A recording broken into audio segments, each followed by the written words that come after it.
All right, here we are, about to cut this yucca up, which I've been waiting to do for a while. And this is what I harvested the other day from that storm that knocked it over and revealed this bounty. So I'm gonna use clippers here to maybe take this off. This is the first time that I'm actually harvesting this kind of stuff, so I'm not really sure how far. That looks about right, you know. That's where you start getting to the tender, more tender part from up to the bottom. So what we're trying to do with this is basically turn it into flour, into cassava flour.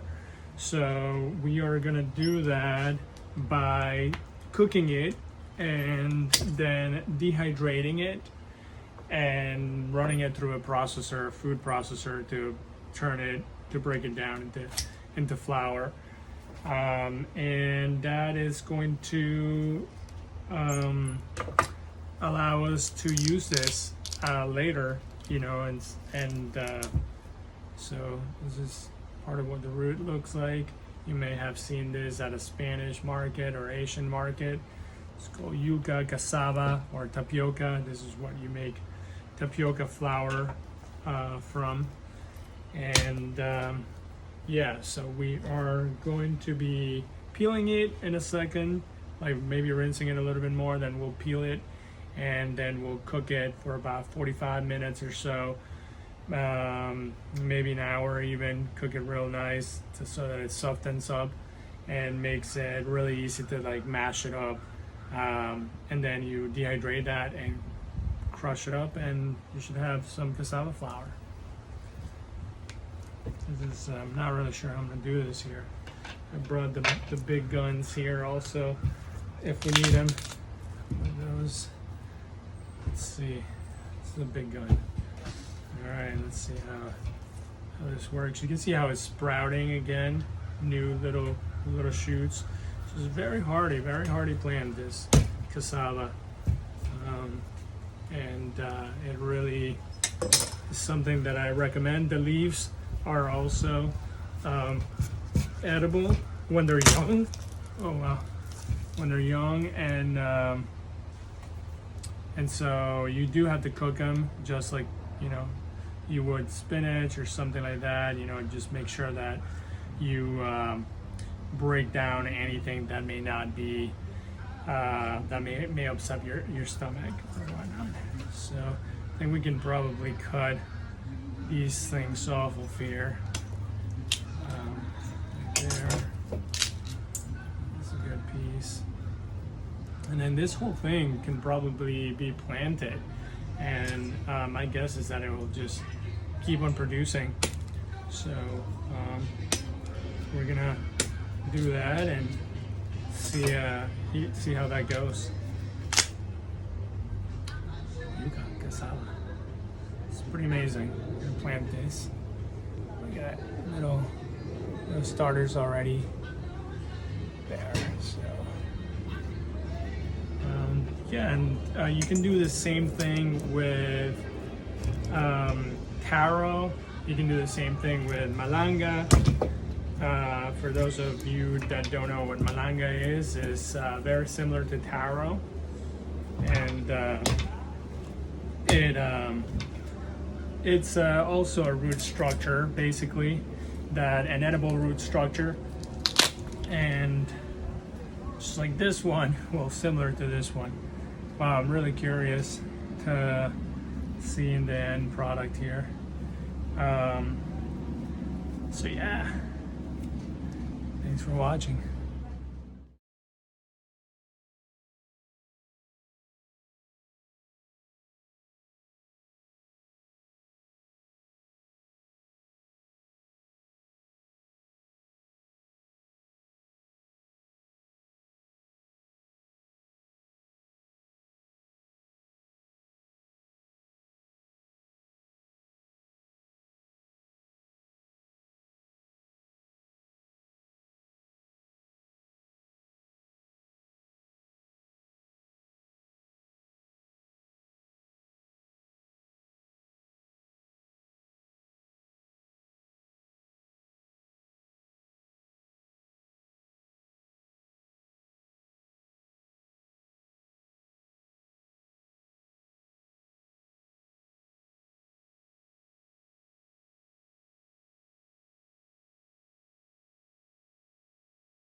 hurt myself there. Ouch.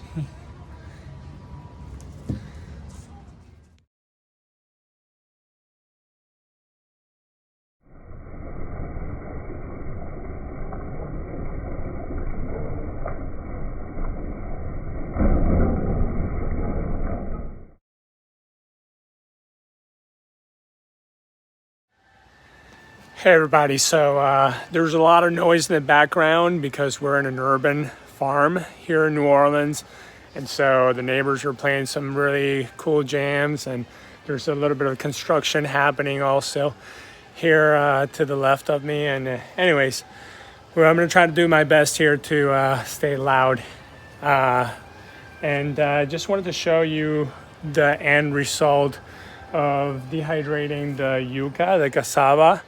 This is what the cassava looks like, the leaves. The leaves are also edible. The young leaves are often cooked and eaten just like sweet potato leaves. Sweet potato leaves, I don't think you have to cook them to eat them. But I know that these you do, and usually you go for the younger ones. But anyways, what people commonly use is the root structure, and this is what the root structure looks like after it's been cooked, as you saw previously in the video, and basically dehydrated after. And after this, to make it into flour, it's usually ground up and turn into like a powder, basically, that you can rehydrate and make tortillas and that kind of stuff. And I don't have anything to do that necessarily, so I don't really care to do that because I like to keep them like this. They preserve really well like this, and what you can do is make yourself a delicious soup with all the aromatic and delicious herbs and peppers that you can grow in your garden, and make a nice soup. And then you can throw these in there and rehydrate them and flavor them with anything you want, basically. So that's kind of the cool thing about dehydrating your roots, like yucca and taro and malanga. So this is malanga right here. These are majestic malanga, and it's very similar to taro, and there's a lemongrass growing right next to it, and I like to grow these things next to what I flavor them with. There's like rosemary back here, and basically the idea behind it is that these are root vegetables, crops that are really hardy, and that at least here in New Orleans you do really well. And you can flavor them with all kinds of medicinal herbs, delicious things that also do pretty well here in New Orleans. We've got ginger, turmeric, and then gotu kola as a ground cover. These plants are being ready to get loaded and brought to one of the sites we help out with occasionally, turning people's yards into food forest, into something similar to this, where you have your multi-layer production and your microclimates, and you allow your, some native stuff to do its thing. You're a bit more selective, I guess, with your weeding, what you're trying to weed out.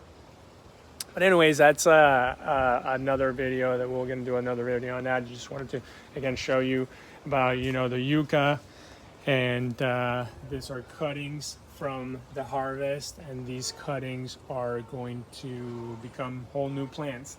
So that's how you can propagate it. Also, this plant is very, very easy to propagate in that sense. Yeah, hope you are enjoying this video.